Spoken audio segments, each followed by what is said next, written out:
Hola, soy Rubén. Bienvenidos a un nuevo vídeo de Apuntes de Tecnología. En el vídeo de hoy finalizaré la aplicación que estaba implementando usando el ABAP RESTful Application Programming Model, haciendo que los botones de crear objeto y modificar estado funcionen correctamente. Vamos allá. En mi último vídeo comenté que el último paso para hacer que los botones funcionaran correctamente sería añadir anotaciones especiales aquí en el Business Application Studio. ¿Qué ocurre? Por más intentos que hice, no conseguía que funcionaran bien. Y después de investigar un poco más y leer bastante documentación, me di cuenta que el problema es que mi modelo de datos no era el adecuado. Y estaba intentando hacer manipulaciones de datos para los cuales el ABAP RESTful Application Programming Model no está preparado. Y de ahí venían todos mis problemas. Y esto es una lección muy interesante, que no solamente podemos aprovechar para el ABAP RESTful Application Programming Model, sino en general para cualquier otro sistema y para cualquier otro lenguaje de programación. Y es que es muy importante partir del modelo de datos adecuado. Y no tiene demasiado sentido y no va a salir bien el intentar arreglar las deficiencias de un modelo de datos erróneo, arreglar esos problemas usando las funcionalidades de un lenguaje de programación. Va a ser siempre mucho mejor partir del modelo de datos adecuado. Así que en lugar de intentar pelearme con anotaciones aquí, vamos a intentar ver cuáles son los modelos de datos adecuados para que el ABAP RESTful Application Programming Model funcione bien. Aquí tenemos en detalle el modelo de datos que estoy utilizando para mi aplicación.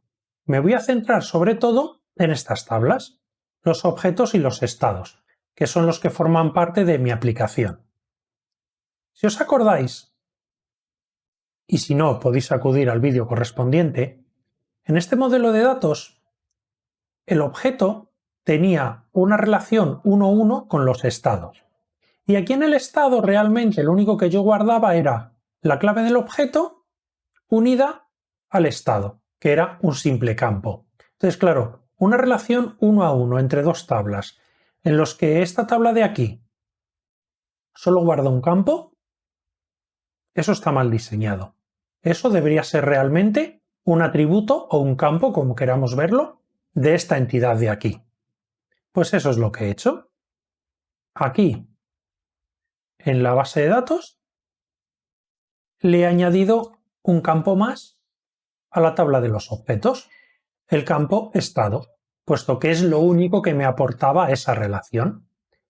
Y a nivel del Core Data Service, lo que he hecho ha sido prescindir de la relación. Es decir, directamente he borrado esta tabla, la tabla Z estado, he eliminado estos Core Data Service y aquí los he modificado para que ya no haya una relación de composición, sino que directamente esta entidad simplemente depende de esta tabla. Así que en el Core Data Service de interfaz, que es donde defino el objeto, aquí lo que he hecho ha sido prescindir de la relación de composición y he añadido directamente el estado como un campo más de la tabla. Aquí hay otro cambio, los más observadores ya lo habéis visto, pero esto hablaremos después. Vamos a centrarnos por ahora en el estado. Vale, pues esto es lo que he hecho a nivel de interfaz. Y en la vista de composición, de consumo, en la vista de consumo, ¿qué he hecho? Pues básicamente lo mismo. He eliminado las relaciones, ya que ya no existen, y directamente el estado es un objeto de esta vista, de esta Core Data Service. Luego, en los Metadata Extension, he eliminado el facet, ya solo tengo uno, con lo cual en mi Object Page ya no habrá dos facets, una para el objeto y otra para el estado, sino que directamente el estado va a estar dentro de la primera facet de atributos del del objeto. Y también lo he definido para que a nivel de line item, es decir, en la pantalla principal, pues aparezca. Perfecto. Pues vamos a ver esto, qué cambios tiene en mi aplicación. Esta es una de las cosas interesantes de realizar aplicaciones usando Fiori Elements, que es lo que utiliza por detrás el ABAP RESTful Application Programming Model, y es que yo puedo cambiar el modelo de datos y automáticamente los cambios se van a ver reflejados en la aplicación sin necesidad de modificarla. Yo puedo ir aquí y esta aplicación voy a ejecutarla. Perfecto, aquí tenemos la aplicación y ya podemos ver que en el list report hay una columna más, que es el estado. Aquí tengo mis objetos con sus distintos estados. Y este es el Object Page, en el cual ya solo hay un facet, solo hay un apartado, y aquí tengo el estado, incluido ya dentro de los atributos del objeto. Y aquí tenemos el botoncito modificar estado, que antes que ocurría yo lo pulsaba y no se actualizaba aquí, sino que tenía que salir y volver a entrar para ver la actualización. Fijaros lo que ocurre ahora. Ahora funciona. El botón modificar estado modifica el estado y automáticamente se actualiza.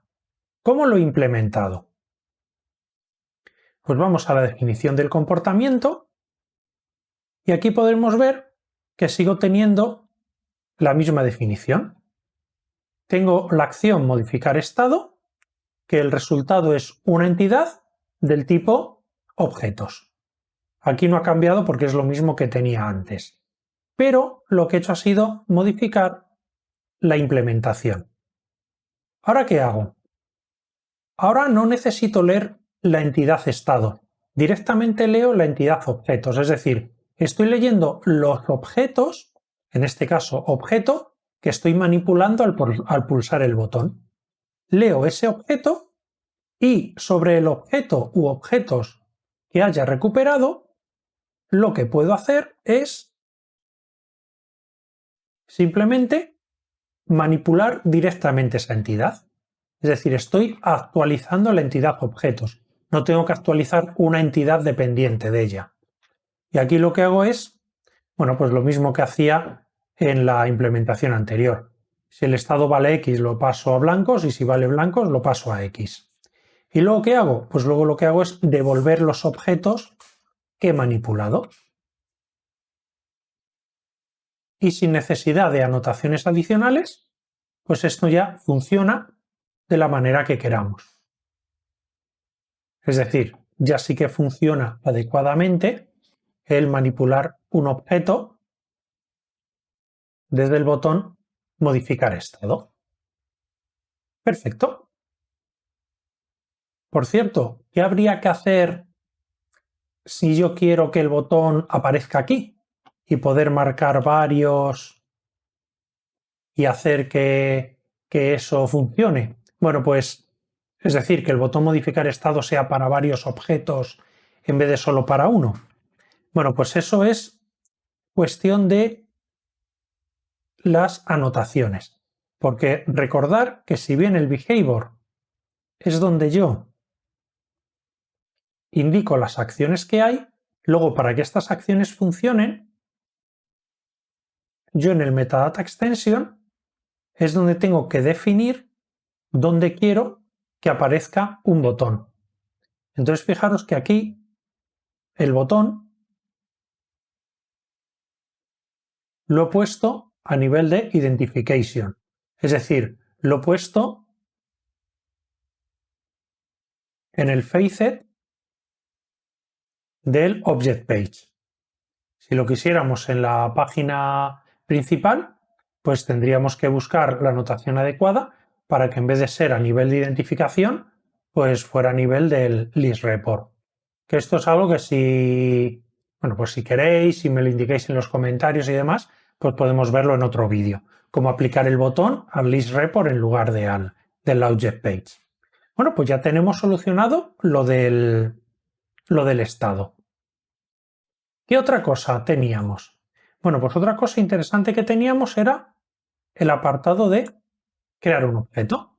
A la hora de crear un objeto, yo no quería que el usuario indicara la clave, sino que yo directamente lo que hacía era ocultar esa clave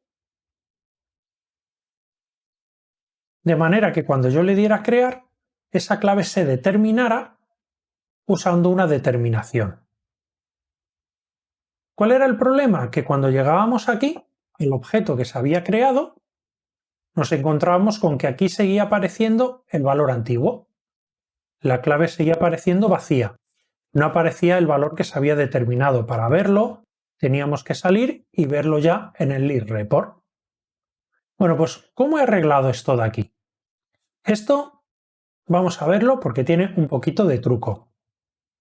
No lo he encontrado en ninguna parte de la documentación de SAP, sino que lo he encontrado a base de ver los ejemplos de SAP y también de ver Core Data Service y definiciones de datos reales de sistemas ERP que ya están preparados para el RESTful Application Programming Model. Y es lo siguiente. Fijaros en la definición de la tabla a nivel de la base de datos. He añadido un campo nuevo.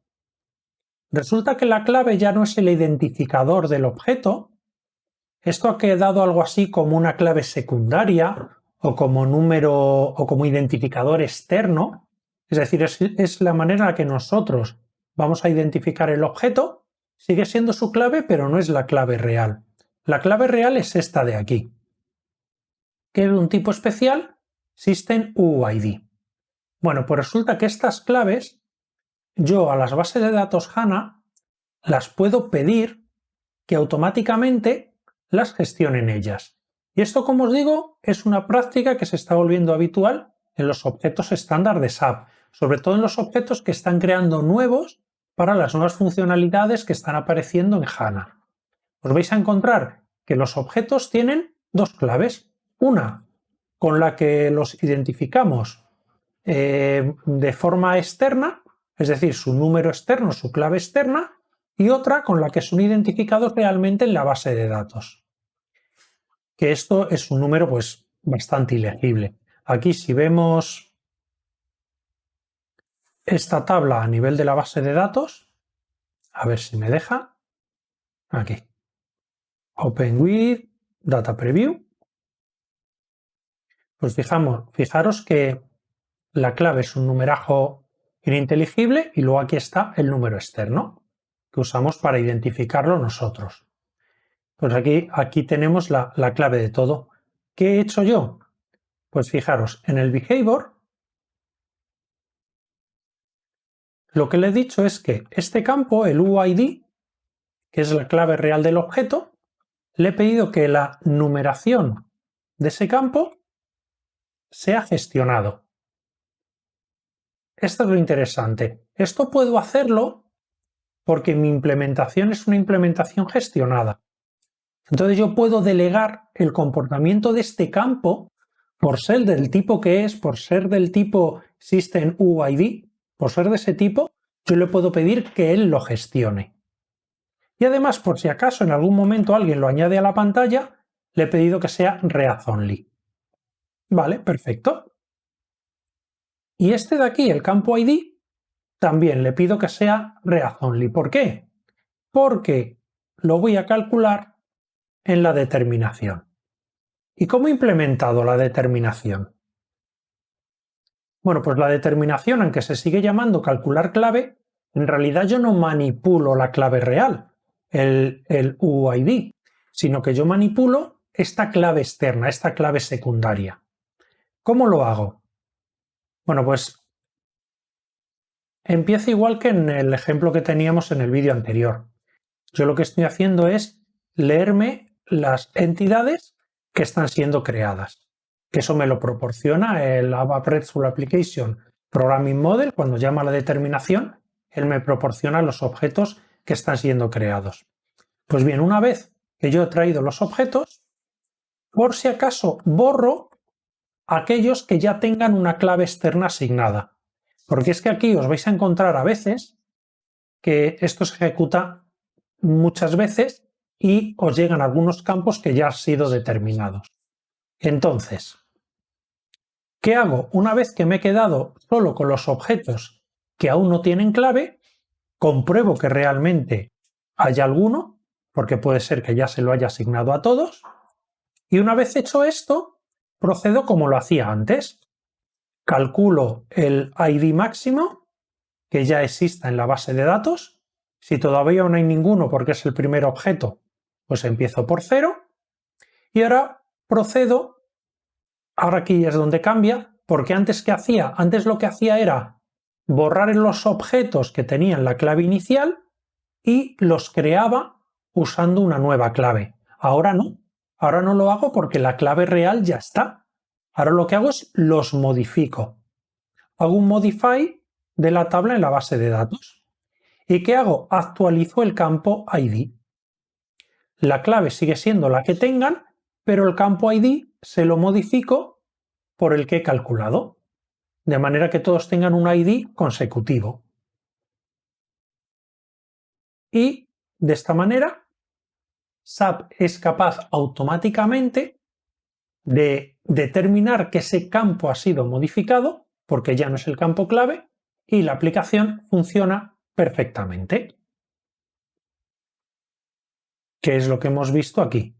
Cuando yo creo un objeto, la clave es inicial, le pongo el valor que yo quiera. Fijaros que aquí ahora el estado también aparece a la hora de crearse. El estado realmente deberíamos ponerle o también que fuera read only y mediante una determinación crearle un estado inicial, o bien poner una validación para que el usuario no nos pueda colar aquí estados que no son válidos. Bueno, pues yo cuando creo un objeto, al darle a crear, se ejecutará la determinación de clave y calculará el número siguiente y se lo asignará. Para nosotros visualmente sigue siendo la clave, aunque realmente por detrás sabemos que no es así. Por detrás sabemos, de hecho aquí se lo puedo asignar, por detrás sabemos que esto tiene una clave extraña. Si queremos que esto no aparezca, también existe una anotación para forzar que no se pueda usar ni siquiera como columna en el list report. Y lo mejor de todo, como ya tenemos el modelo de datos adecuado, pues no nos hace falta añadir cosas aquí. No nos hace falta añadir anotaciones en el correspondiente, en la correspondiente aplicación, en el fichero, en el SAP Business Application Studio, como se llame. Entonces, realmente con esto ya no necesitamos acudir aquí, sino que podemos, si el modelo de datos es el adecuado, podemos utilizar directamente las anotaciones a nivel de la vista de consumo y a nivel de los metadata extension. Pero bueno, aún así, y como ya os lo dije en el vídeo anterior, ¿qué ocurre si yo quiero añadir anotaciones aquí? Bueno, pues si yo quiero añadir anotaciones a nivel del Business Application Studio, el sitio adecuado es aquí, en la carpeta Anotaciones. Y aquí en la carpeta Anotaciones tenemos este fichero XML, donde están definidas los distintos tipos de aplicaciones que podemos añadir.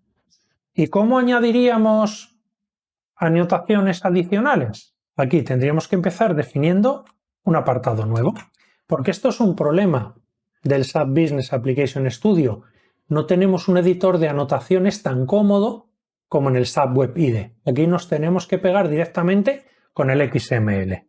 Entonces, lo primero sería abrir un nuevo apartado. Uy, que me he equivocado. Aquí. Entonces, el apartado se hace abriendo una etiqueta XDM Data Service. Ya está, ya tengo un apartado nuevo. ¿Y ahora qué tendría que hacer? Pues tendría que indicar el namespace que voy a utilizar. Entonces, el namespace que vamos a utilizar es este. De hecho, fijaros que directamente podríamos, en vez de crear nuestro propio apartado, podríamos crear este apartado que nos deja aquí SAP para hacerlo. Yo, de todas maneras, por si acaso esto luego lo reutiliza SAP para otra cosa, yo prefiero crear el mío. Entonces, como os digo, me he creado un apartado aquí, EDMX Data Service, y luego lo que hago es indicarle que voy a usar este esquema.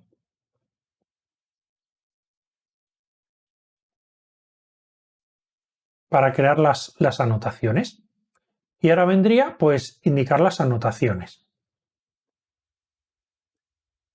Para crear una anotación, se empieza con esto. Y donde termine la anotación, termina con esto.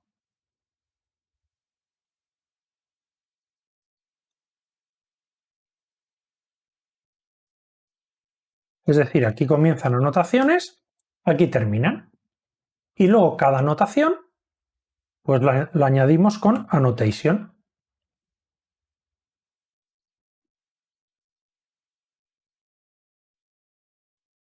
Y ahora, claro, en función de la anotación que queramos añadir, pues aquí ya hay que añadir modificadores.